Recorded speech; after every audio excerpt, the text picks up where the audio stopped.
नमस्कार मित्रों, मैं हूं आपका मित्र उमेश महादोशी। अभिराम वाणी पर आपका हार्दिक स्वागत है।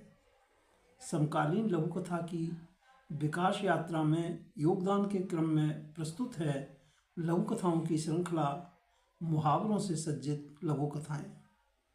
इस श्रृंखला में उन लघु कथाओं को प्रस्तुत किया जा रहा है जिनमें किसी न किसी रूप में एक या अधिक मुहावरों का उपयोग किया गया है। इस कार्यक्रम में प्रत्येक रविवार को एक या दो लघु कथाएं प्रसारित की जा रही हैं।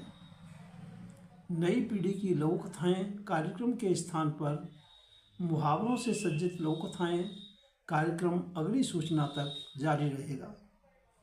यद्यपि इस श्रृंखला का प्रमुख उद्देश्य लघु कथा साहित्य में कहावतों और मुहावरों के उपयोग को रेखांकित एवं प्रोत्साहित करना है, तथापि हमारा प्रयास है कि मुहावरों से सज्जित लघु कथाएं सामान्य लघु कथा की विशिष्टताओं से संपन्न होने के साथ सामान्य पाठक की समझ और पसंद भी बन सकें। तो प्रस्तुत है मुहावरों से सज्जित लघु कथाएं कार्यक्रम की आज की प्रस्तुति। आज की प्रस्तुति में शामिल हैं दो लघु कथाएं। सुश्री इंदु गुप्ता जी की मौसेरे भाई एवं श्री मोहम्मद जिलानी जी की लघु कथा मेहनत का फल। दोनों लघु कथाओं का वाचन उमेश महादोशी यानी मेरे द्वारा किया जा रहा है। ये लघु कथाएं मुहावरों से सज्जित लघु कथाओं के संकलन काम जो आवे कामरी में शामिल है। तो पहले प्रस्तुत है सुश्री इंदु गुप्ता जी की लघु कथा मौसेरे भाई। इधर चोरी के धंधे में मंदी, उस पर पुलिस के हफ्ता वसूली के भाव में जबरदस्त बढ़ोतरी। दोहरी मार से हैरान परेशान महेंद्र अपना गम गलत करने एक दूरस्थ गांववासी अपने पुराने दोस्त से मिलने चल दिया। गांव पहुंचने तक रात काफ़ी उतर चुकी थी और एक निर्जन स्थान पर उसने स्वयं को कुछ लोगों के लपेटे में आया पाया। कुछ और रात बीत जाने पर छिपते बचते मित्र के घर पहुंचकर उसने द्वार पर दस्तक दी। किवाड़ खोलकर सामने हैरत में खड़े अपने मित्र को देखकर वह रुआंसा सा फूट पड़ा। यार, देख अपने गांव के स्वागत का अजब दस्तूर। बदमाशों ने मेरे कपड़े तक उतरवा लिए। शुक्र है यह अंडरवियर छोड़ दिया, वरना अरे रे, ये क्या? यह तो चोर पर मोर पड़ गए। ओह, ये तो बहुत बुरा हुआ। मित्र ने अफसोस जाहिर किया। समझा बुझा दिलासा देकर उसे शांत किया। भीतर ले जाकर पहनने को अपने कपड़े दिए, खिलाया पिलाया और आराम करने के लिए बिस्तर जोड़ दिया। नींद तो नींद है, आनी ही थी। वह तो कांटों की सेज पर भी आधमकती है। सो लूटपाट की दहशत पर थकावट का पलड़ा भारी पड़ते ही महेंद्र सो गया। सुबह आंख भी कुछ देर से खुली। अरे ये क्या? उसके कपड़े लत्ते सामान असबाब रुपए पैसे ज्यों के त्यों उसके सिरहाने धरे थे।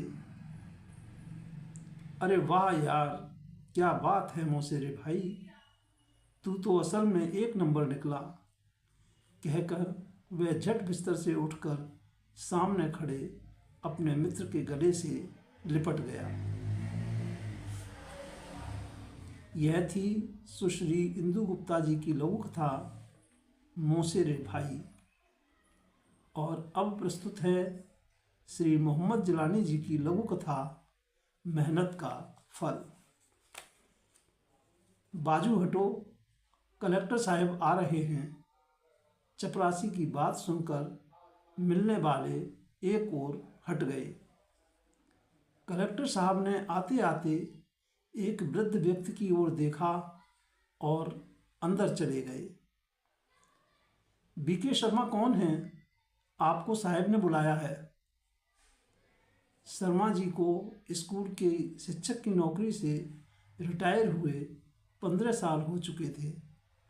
शारीरिक थकान की वजह से वे धीरे धीरे चलते हुए अंदर गए। नमस्कार कर कहने लगे, सर मेरी पेंशन कई माह से रोकी गई है। वह कहते कहते एकदम से रुक गए।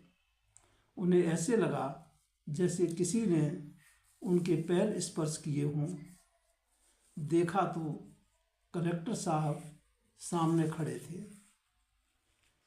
ये आप क्या कर रहे हो? सर आपने मुझे पहचाना नहीं। मैं आपका विद्यार्थी कमलेश, जिसका गणित बहुत ही कमज़ोर था। आपके ढाढ़स बढ़ाने के कारण ही मैं गणित में उत्तीर्ण हो सका। आप ही ने तो मेरी फीस भरी थी। मैं आपके उस वक्त किए हुए उपकार को कैसे भूल सकता हूँ? सुनकर शर्मा जी की आंखों में आंसू छलक आए। तुम्हें देखकर मुझे सब कुछ याद आ गया है। हम शिक्षक हमेशा अपना कर्तव्य निभाते हैं। यह तो संस्कारी विद्यार्थियों की निष्ठा होती है कि वे अपने शिक्षकों को याद रखकर सम्मान देते हैं। सर आपका दिया हुआ मनोबल आज भी मेरे साथ है। तुम्हें और तुम्हारे संस्कारों को देखकर मैं धन्य हो गया हूँ। ऐसा लग रहा है कि मुझे मेरी मेहनत का फल मिल गया है। ये कहते कहते शर्मा जी बाहर आ गए। श्री मोहम्मद जिलानी जी की इस लघु कथा मेहनत का फल के साथ हम लेते हैं आपसे विदा। आगामी रविवार को फिर मिलेंगे। मुहावरों से सज्जित लघु कथाएँ कार्यक्रम की श्रृंखला को आगे बढ़ाने के लिए आप अपनी नियमित योजनाओं में सफल हों, जीवन में भरपूर ऊर्जा और उत्साह से आनंदित रहें। हार्दिक शुभकामनाएं। नमस्कार मित्रों।